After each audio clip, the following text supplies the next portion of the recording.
Hey, Michael, this is John Moeller with Get on the Track. Just reviewing the two spins that we had in the last session that we did at Harris Hill on Friday. Just want to start off by saying it was great working with you out there. Really had a good time and hope that you did as well and feel like you learned something. Doing the analysis on the two spins, I think, is going to be really useful. Like I said, we talked about it a little bit. I think that using the traction control and the stability control up to this point is now starting to limit you and your development as a driver. And I want to show you kind of what's going on here, what happened during the two spins, and what to think about going forward as you drive. I again would encourage you to take off that stability control because I think we are feeling it limit the car. Specifically, you and I both commented on how much it was limiting you going through turn 11. And then I think two and three, you were also experiencing a lot of intervention from it as well. And frankly, it's your driving is definitely at the point where you could do better or would be better served by turning it off. That said, let's take a look at those two spins. I think I was able to, I'm really thankful for having the data as always, because I think it's really clear how things happen and what went down. So for the first spin that we had going into seven, I'm going to let this play at full speed and just kind of let it run through turn seven.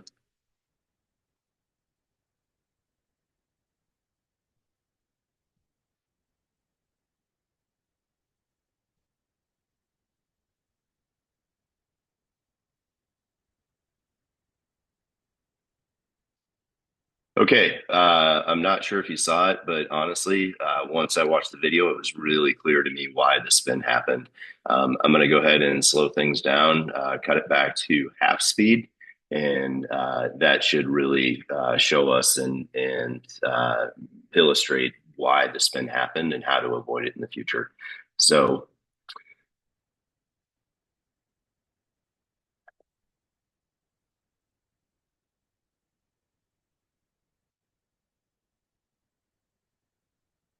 all right, right here is what I want to call out. Look at the heavy brake application that's starting to happen mid corner. That's I know I'm encouraging you to use trail braking, but we really need to be letting off of that brake pressure rather than increasing it. And if you watch, it gets up pretty darn high as we're coming through the corner. And that is what caused that weight to shift forward and cause the car to rotate. So if we keep watching, look at how high that brake pressure is getting. That's like 50% brake pressure. And then that combined with having that the steering wheel dialed in as much as it is, you got a fair amount of steering angle on the front of the car and you're using that brake pressure. That's forcing that weight forward and forcing that rear end to step out and come around very quickly on you. I don't know if you noticed it in the car, but there was definitely a clear shift where that rear end started breaking traction. It's something that you'll want to notice as you start driving more. But honestly, if we had eliminated that increase in brake pressure, I think you would have been fine through this corner. It's just something that you're going to have to develop as a skill. And again, I think having that traction control or having the stability control engaged I watched your other videos and you're not doing it in the other videos, and I'm not sure why, but I think it's because you're not used to having that rear end come around like that. And so the reaction for braking was kind of a subconscious response. Things are going wrong, and you just decided that you needed to use those brakes as opposed to just opening up that steering wheel and even possibly starting to ease onto that throttle to plant that rear end. So again, I think this is a place where the traction control is or stability control is saving you to a certain extent, but it's also preventing you from developing further. So that's the first spin that we had. And again, I want you to notice that brake pressure. That was like mid corner. We're approaching the apex and we've got a ton of braking input dialed in. That's definitely a great way to get the car to rotate, but it also results in the spin. Um, Now I'm going to go ahead and move forward to the second spin.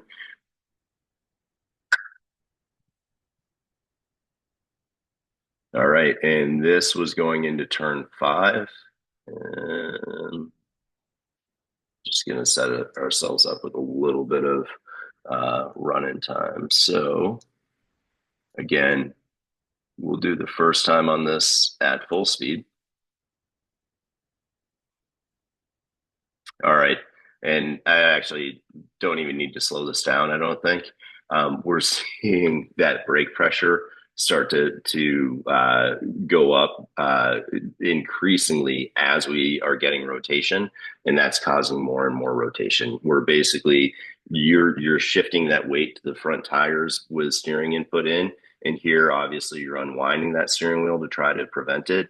But through that whole process, as we came down closer to mid corner, your brake pressure increased, and that's the exact opposite of what we want to do with trail braking.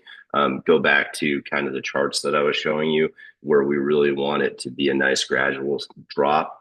Well, a quick drop in that macro component, but then a nice long tail as you decrease brake pressure going down to the apex. So again, I set it up to slow us down a little bit, and I just want you to watch. So here, brake pressure has fallen off. I went down to zero, and honestly, this is where I'd like to see you carry that braking a little bit later and carry a little bit longer brake pressure into this.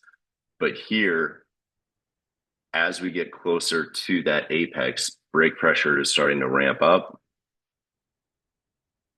and then we have a fair amount of brake pressure. And then as the car is starting to slide, you're making the right motions with your hand. You're starting to open that steering wheel up. But here, watch the brake pressure. It's actually starting to slowly increase rather than the better move would have been to come off the brakes here. And again, possibly start applying that throttle in order to be able to shift that weight back to the back of the car and those rear wheels. And then obviously at a certain point, you've effectively gotten to the point where you realize that the spin is too big, and then you go big both feet in. I'm assuming so. There's clutch in, and then brake in, and full on the brake. That's the right move at this point. But watching that brake pressure increase as we got up to there is really the reason that the spin happened.